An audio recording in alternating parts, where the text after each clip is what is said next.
नमस्कार मित्रांनो. आज आपण शास्त्रांचा महासागर श्रीमद भगवद्गीता अध्याय 2 याचा अभ्यास करणार आहोत. हा अध्याय ज्ञानयोग संख्यायोग म्हणून ओळखला जातो. या अध्यायात श्रीकृष्ण अर्जुनाला जीवन, धर्म, कर्म आणि आत्मा यांचे गहन तत्व स्पष्ट करतात. अर्जुनाची शंका. अर्जुन म्हणतो, हे कृष्ण, मी आपल्या कुटुंबाच्या विरोधात लढणार कसे? हे पाप आहे. मी युद्ध करू शकत नाही. श्रीकृष्ण म्हणतात, अर्जुन, तू फक्त क्षणिक भावनेत अडकला आहेस. तू फक्त आपले कर्तव्य पार पाड. फळाची चिंता करू नकोस. जीवनाचा धडा. भीती आणि मोहाला आपण जिंकू नये. आपले कर्तव्य नेहमी प्रामाणिकपणे पार पाडणे हेच जीवनातील खरे यश आहे. श्रीकृष्ण म्हणतात, जन्म आणि मृत्यू हा फक्त शरीरासाठी आहे.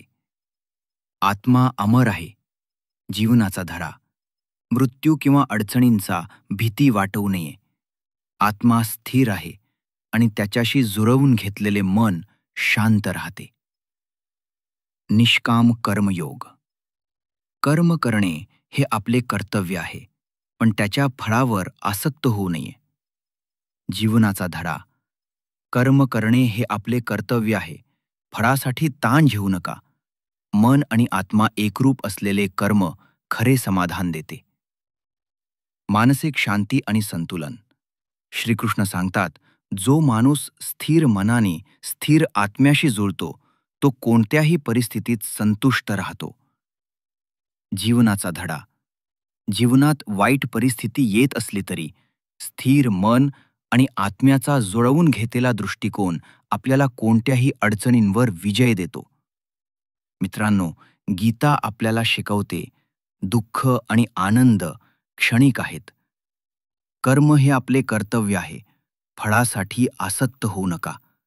आत्मा अमर आहे. त्याचा ज्ञान मिळवा आणि जीवन अर्थपूर्ण बनवा. जर तुम्हाला हा व्हिडिओ आवडला असेल तर लाईक्स द्या, कमेंट करून तुमचा फीडबॅक द्या आणि चॅनल सबस्क्राईब करायला विसरू नका. तुमच्या प्रतिक्रिया आम्हाला आणखी प्रेरणा देतील. नवीन व्हिडिओसाठी